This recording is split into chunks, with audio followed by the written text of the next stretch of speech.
everyone. This is Tamara Anderson from Building Successful Lives Speech and Language Services. I have a special guest that I'm going to speak with today, Dennis Mathew, who's a fellow speech therapist, and he's also an accomplished and best-selling author of 2 wonderful children's books. I got the opportunity to meet him just virtually this summer and learn some things about his products that he's doing. So definitely looking forward to just learn more about his work as a speech pathologist and as a published author. So Dennis, thank you for coming and joining today to share with the folks that read my blog and so forth. Thanks so much for having me. I always consider it an honor when I get to kind of share brains with another speech path and get to, share ideas and collaborate. So it's an honor to be on your platform. Thank you. You're very welcome. So if you could just share a little bit about yourself professionally, where are you from, where do you reside, and what are you doing currently for work and so forth?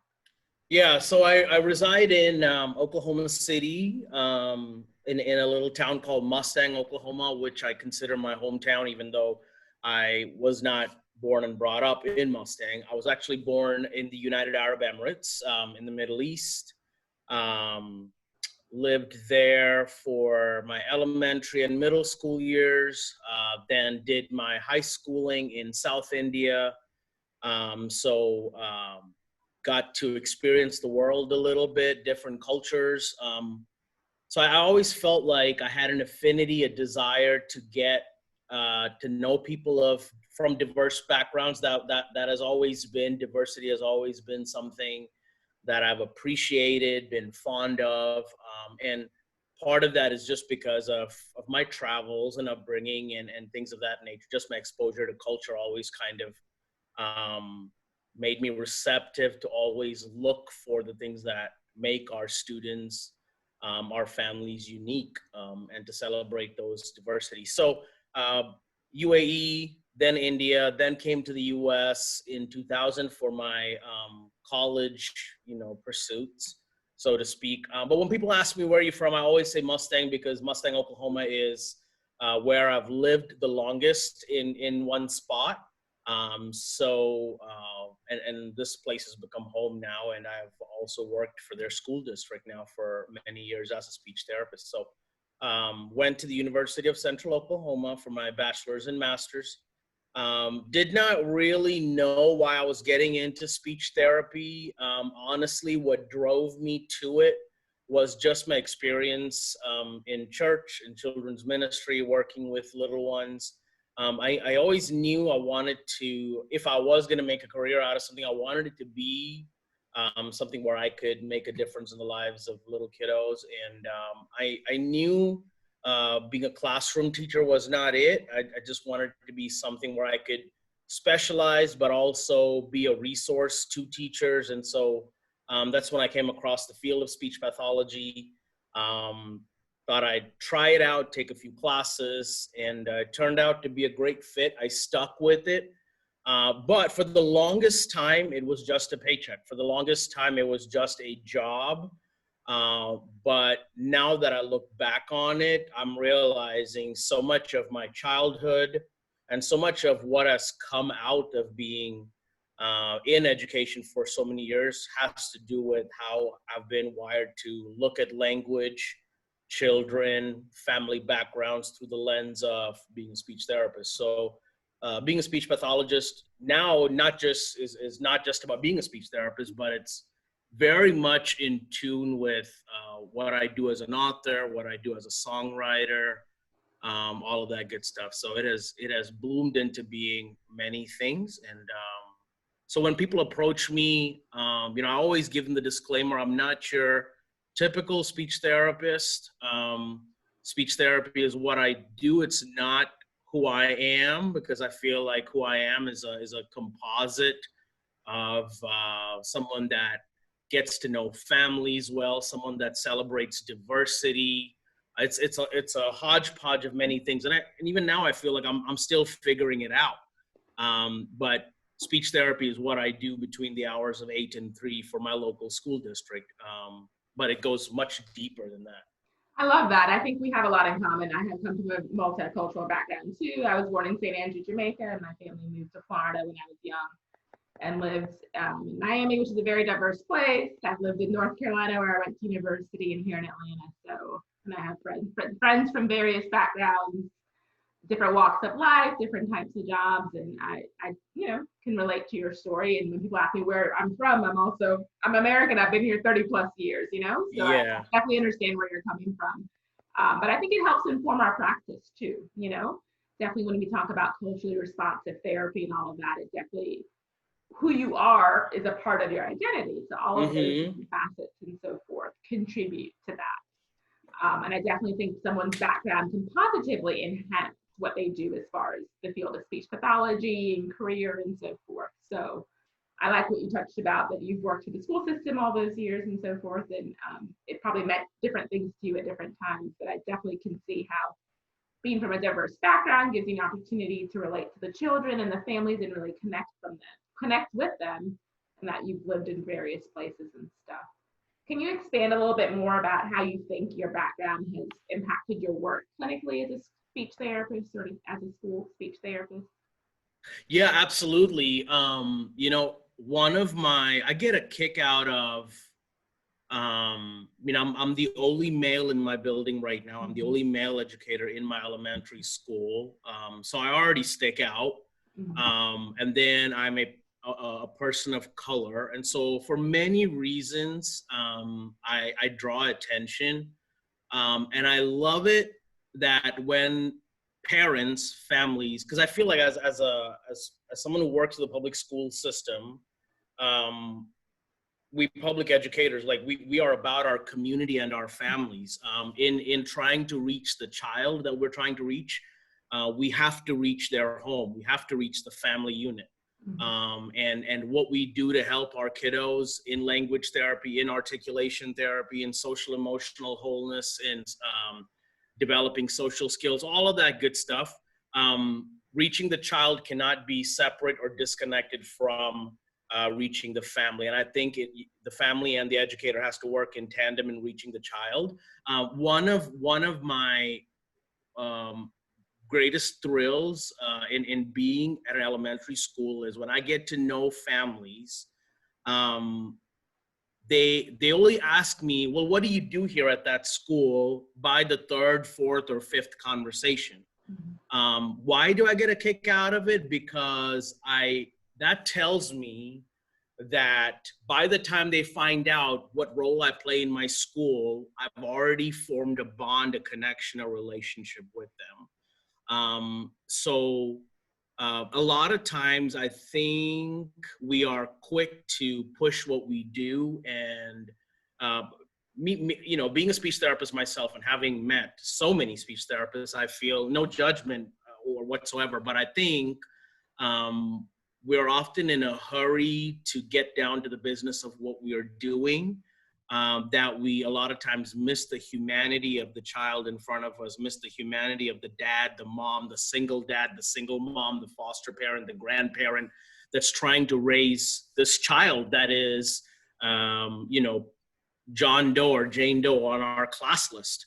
And a lot of times when we hurry up to fix the problem, and by problem I mean, the target of the IEP goal or whatever, what we miss is we miss to connect with the family. We miss the opportunity to build lifelong relationships. One of my joys, and I have many, this year, one of the teachers that I work with, the first time I connected with her was a 5th grade student at an elementary school I taught here in Mustang many, many, many moons ago. She was not a student of mine. She was not on my caseload. She was not a speech therapy, a kiddo that I saw for speech therapy. But on her orientation day, like when all of us teachers were together having our staff meeting or whatever, one of the things that she told me was that her fondest memory of me was that I would mentor her class. So with her class, I would do check-ins back when she was in 5th grade.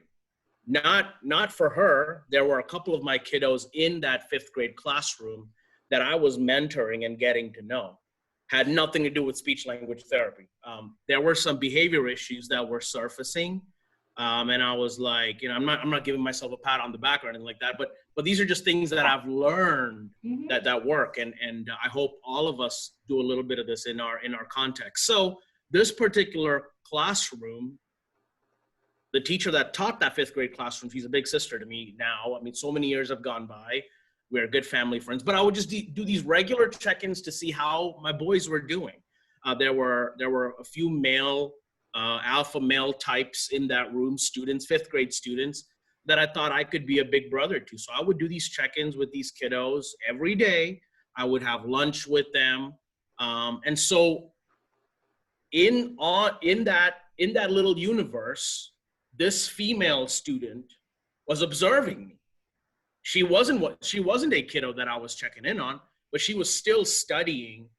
This is what Mr. Mathew does. He comes in and just kind of checks in on us. And this the student who was then in the 5th grade is now an elementary school teacher. So many years have gone by in this particular school where I teach at. And when we were having our orientation day, she looked really familiar to me, but I didn't want to speak out of turn and be like, you look familiar or whatever. But when she had the chance to introduce herself, she was like, it's a thrill to be here in a staff meeting with Mr. Mathew.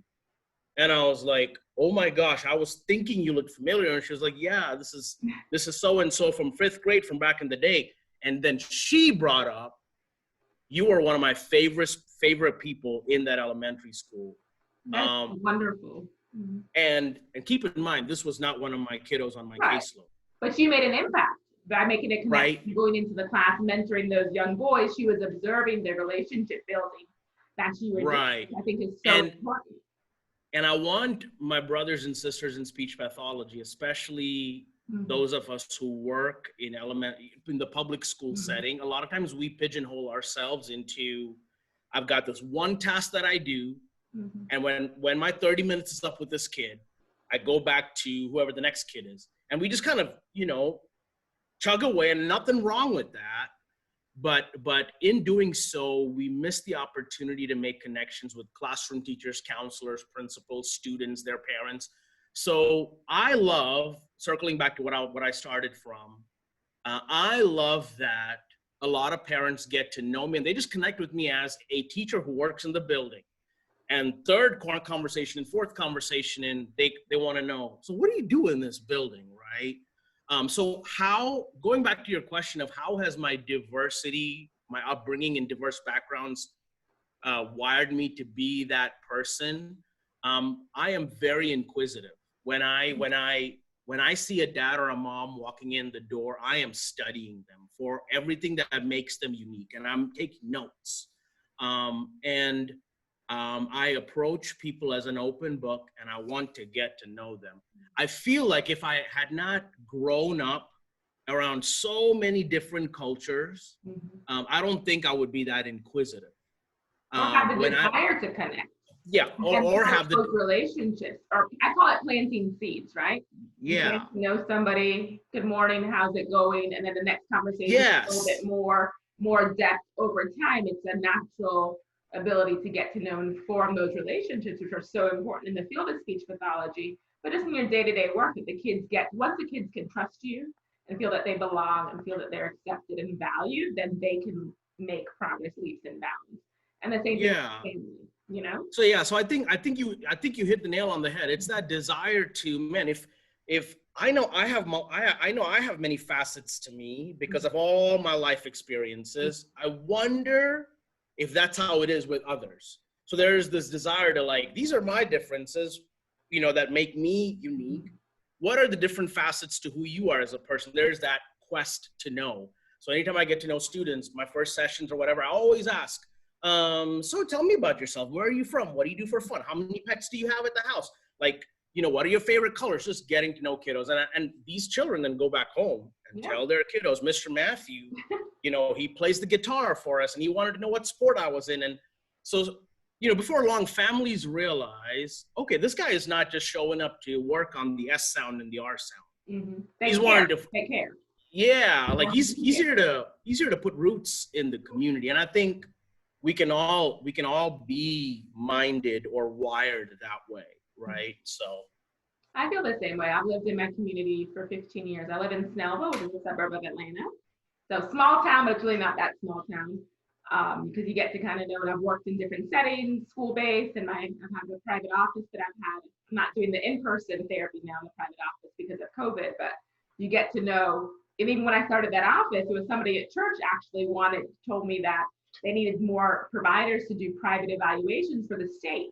And I had worked with her daughter for vocational rehab. They wanted providers for wow. vocational rehab. And I had worked with her daughter who was in high school now, a special needs daughter that had mild intellectual disability. And her mother worked at Disability Adjudication Services, Voc Rehab. And at the time it was spring, I think it was actually Easter Sunday. I was sitting next to them in the row. And then I said, oh, I'll think about it because I've done private practice on and off. I've done early intervention going into the homes. I've done the brick and mortar thing. And other clinics and so forth. So I said, oh, I kind of waited for a little bit. And then by the summer, I had opened my clinic. That was a couple of years back, primarily to do the vocational rehab services for the, the infants, toddlers, and preschool age kids that needed those evaluations. Mm-hmm. Some of those kids with multiple disabilities that they needed that long-term support because they did not have enough providers in my community. And then to help with the kids with the language and literacy disorders and dyslexia, because in the school setting, they get great therapy, but it's limited. 2 times a week, 3 times a week, the special education teachers provide some literacy therapy, but I have found that they get lost. It gets left behind, the phonological awareness skills and all of that, so that's why I opened my office to, specialize in language and literacy and also to help with the voc rehab. But that was all by a human connection, right? Mm-hmm. I sat down in the row, this kid remembered me, saw me at church, she was in high school. I worked with her in elementary school, and it had been a while, so I don't think they were regularly there at the time, and made that connection, so that human connection is so important. And it ties right into the whole cultural responsive thing. That's a big buzzword now, but I think about school years ago, it's a part of our code of ethics, right?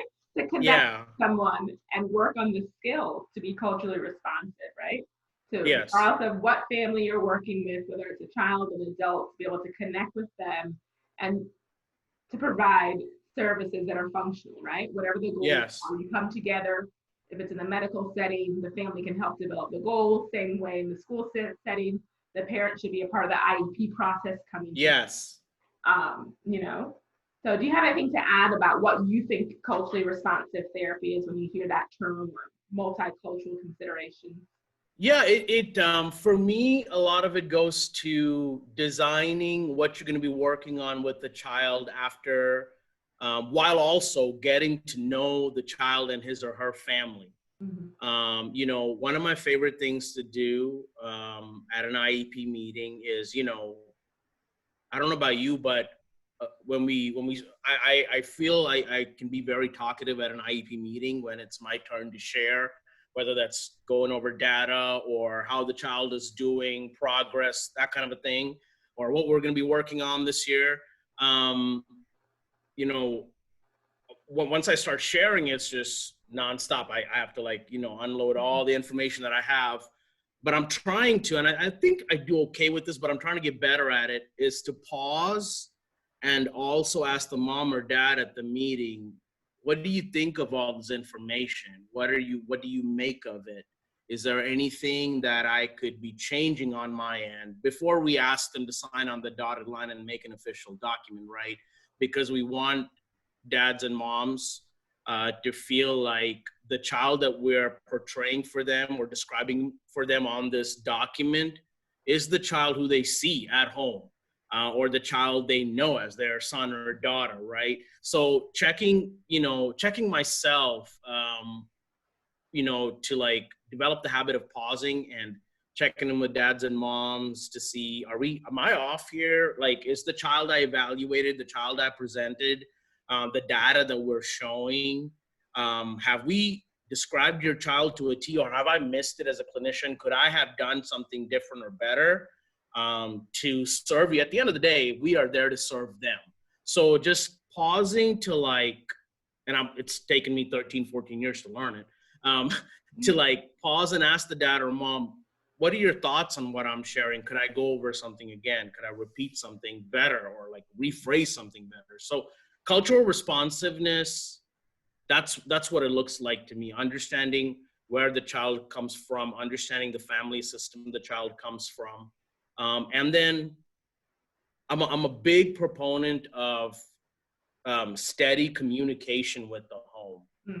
Whether that's picking up the phone and just having a 5-minute conversation with a mom or a dad. It does not have to be a phone conversation. Maybe when you see them, when they're here to pick the child up after school, celebrating a victory you had in speech therapy with the child, or or sharing with the parent, this is what we're working on, or this is how we're tweaking some things in speech therapy. I think that's also part of being culturally responsive. I think just being in touch and in tune with the family system to know what's going on. And I would agree. And I would say in the school system, it requires a little bit more effort to make that connection with the family because they're not there day in and day out, especially if the kids ride the bus.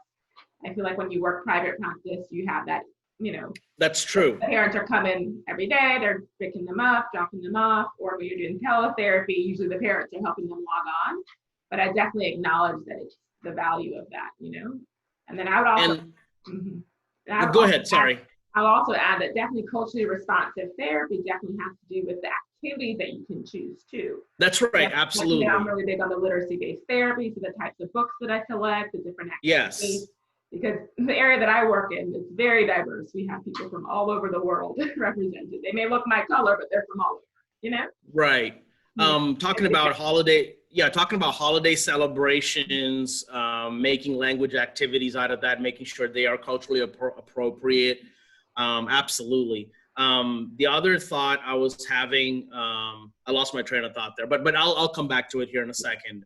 But there was something else that I wanted to touch on. Oh, what I was going to say was, it can also just mean in these communications with parents, coming to learn what traditions, celebrations are important in their family, right? And bringing that into a conversation if it's appropriate. If the family says, yeah, that's fine, to talk about or celebrate those aspects of children, of our diverse caseloads, because I do want children to feel like they don't have to leave aspects of them out at the door when they walk into the building. I don't want them to feel like, as far as nurturing a positive identity, and an identity that affirms the whole child, I don't want kiddos to feel like they've got to check out certain aspects of their upbringing, their culture, their tradition at the door to be another version of themselves in school. So when the moment arises and when I feel like it's appropriate, I think it's also important to celebrate those things that we find out about the child, the home, the culture, in those dialogues we have with the dads or the moms, So that was the other thing that I wanted to kind of share. I definitely agree. And sometimes it just comes up naturally with the kids because I work with kids from different places. And one little girl, we were talking about grandparents. She's like, oh, my grandmother is overseas. I'm like, oh, where is she? She's like, oh, in Jordan. She goes, oh, the last time we went to visit Jordan, we had such a wonderful time. And then we were all crying when we left because we didn't want to leave. I said, oh, do you have a lot of family over there? She's like, yes. My mom's there, and then other family members from my dad's side, and they had a wonderful time. And it was a telepractice session. So she brought up, she goes, oh, here. She was so excited. She went and showed me a picture. She's like, here's my grandma. She called her a different name, but it was so sweet. And it basically just came out naturally, Right. And it was very authentic. And that was a one-on-one session. So I think sometimes when you get that bond with the child one-on-one and teletherapy, you're able to do that, which I think is wonderful, And in a group setting, I've had those similar conversations where a child is from Nigeria or whatever, and they share a story like that. And I've got other students in the room who have no idea what Nigeria is or what Jordan is. And while I may have a plan for that session, if I feel like that's a great moment to allow that to be a detour to do, what is Nigeria? Where is Nigeria? Where is Jordan? To have a quick geography conversation, right? This is where we are in Mustang, Oklahoma.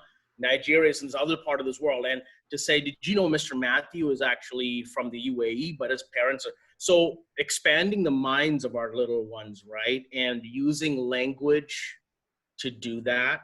also I think is a culturally I responsive think it's thing to do amazing. in And I think therapy. it's great. Teaches them cultural appreciation because the world is shrinking, shrinking, shrinking. Yes. What I mean by that is the United States is more diverse, right? So Right. it's going to be more often than not that they're going to come in contact with people from different places and so forth. I have two other little questions I want to touch on. Yeah. We want to give you time to talk about your books and all the great things that you're doing. So do you have any specific tips or strategies that you have found beneficial specifically for working with children from diverse cultural and linguistic backgrounds? So specific things you do in therapy. I know we talked a lot about connecting with them, but any specific tips that you, or things that you love to do in therapy? Yeah, I would say, You know, to build semantic skills, language skills, that sort of thing. yeah, I would say a lot of it is tied to the child's culture and upbringing. I think we touched on a lot of it, and then on my part, right, doing research to find out more about a child's background, to create out language activities that are tied to that child's upbringing, which can be affirming to the child, but then also enriching to the kiddos that are in the room. And so just doing. Yeah, so doing my due diligence in educating myself on what can I learn about this child's background. Now, this is aside from having those conversations about getting to know the child's family. So I would say a lot of research on my part, learning, right, doing my due diligence to get to know the child's cultural background. Yeah, I think that's great, you know? I think it's a good dialogue. I know that's something that some speech therapists feel it's a new thing, but it really shouldn't be a new thing. Right. I know some folks were asking me this summer, what is cultural competence and what are your thoughts on that? But it's like, I say no one is fully culturally competent. Right. Yes, I'm from a multicultural background. I've lived different places, but I will never know everything about all cultures, right? It's a journey, right? We're all having towards this journey of a cultural appreciation and acceptance and acknowledging people's identity. And multiculturalism is very important, you know, different cultures and people move here and assimilate into the American culture, but we cannot just assimilate and forget our own culture. Right. If you're, you know, white American, any background, you have to affirm yourself, right?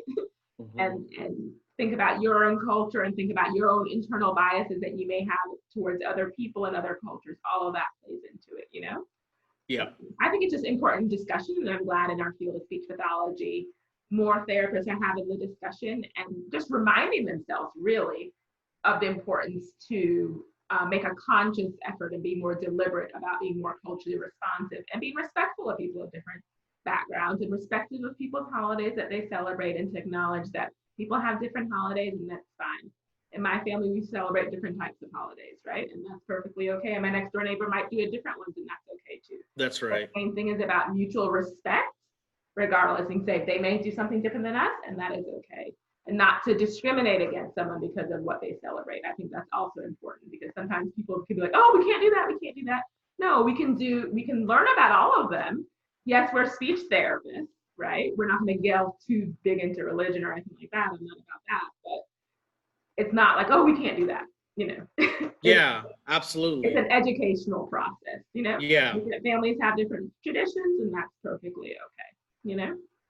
Well said. Yes, and I definitely want to talk about your books and all your resources and so forth, you know. So yeah, I would say I'm realizing now what has drawn me into being a speech pathologist is helping children find their voice.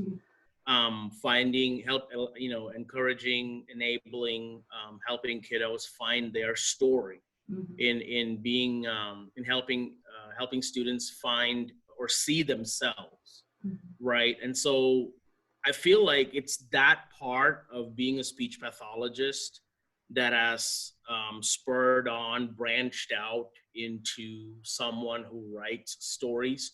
And I feel like a lot of the stories that I write have something to do with my upbringing and my childhood. So many facets of my own childhood are kind of inserted into these different stories that I write.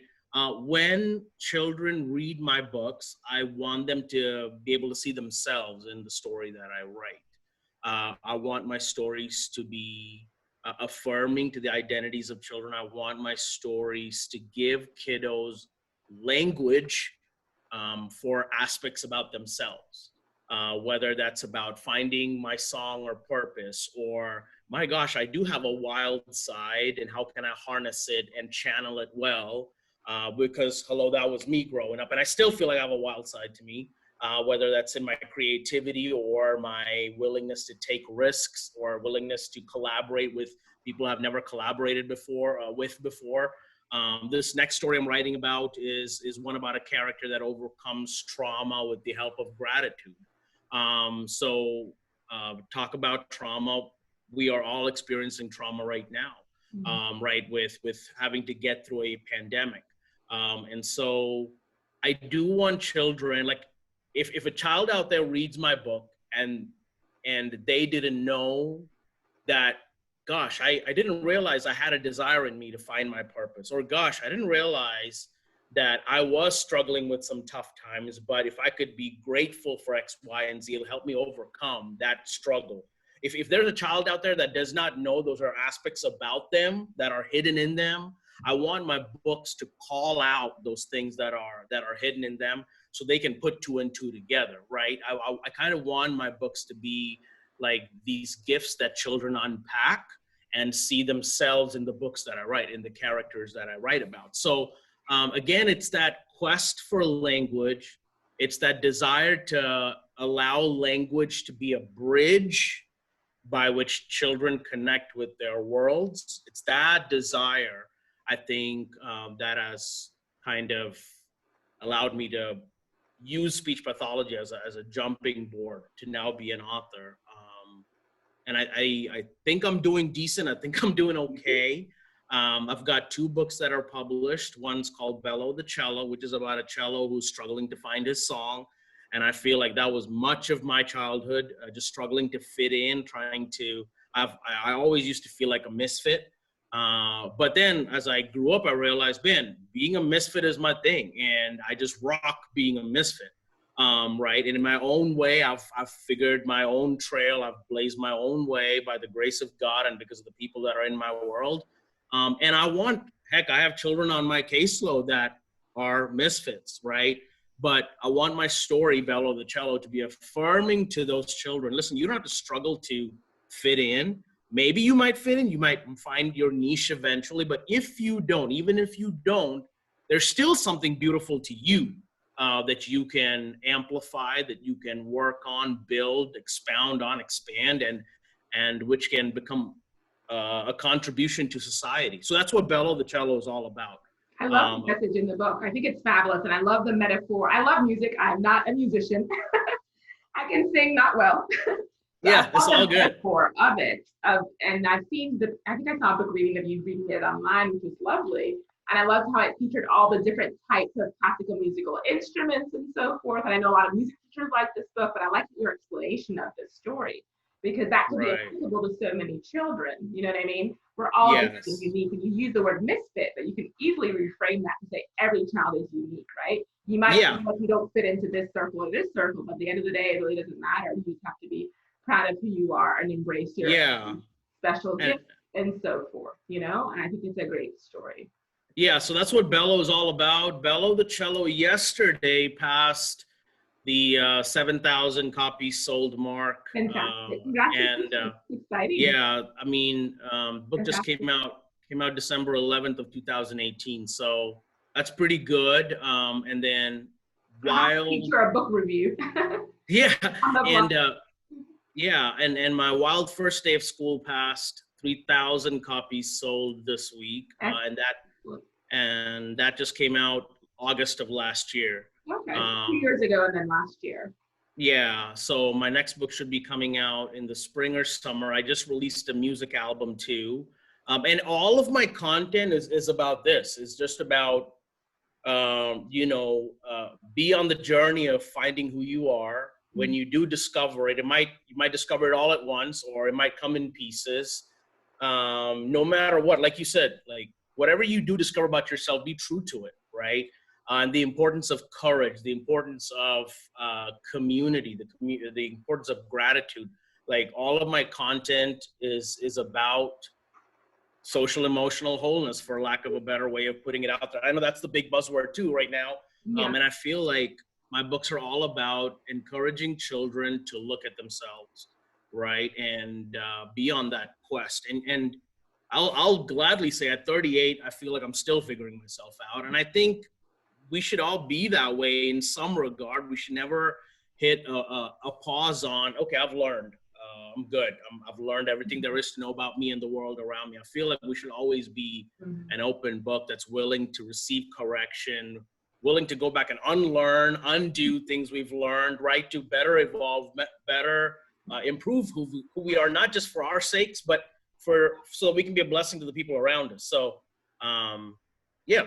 So that's what my books are all about. Yeah. I think that is so exciting, Dennis. I think you're doing amazing work, and I cannot wait to feature your books on my blog, to do a little review and maybe a read aloud or sure down the road. And I just love I love what you're doing as a speech therapist, and I love the message that your books are presenting to children.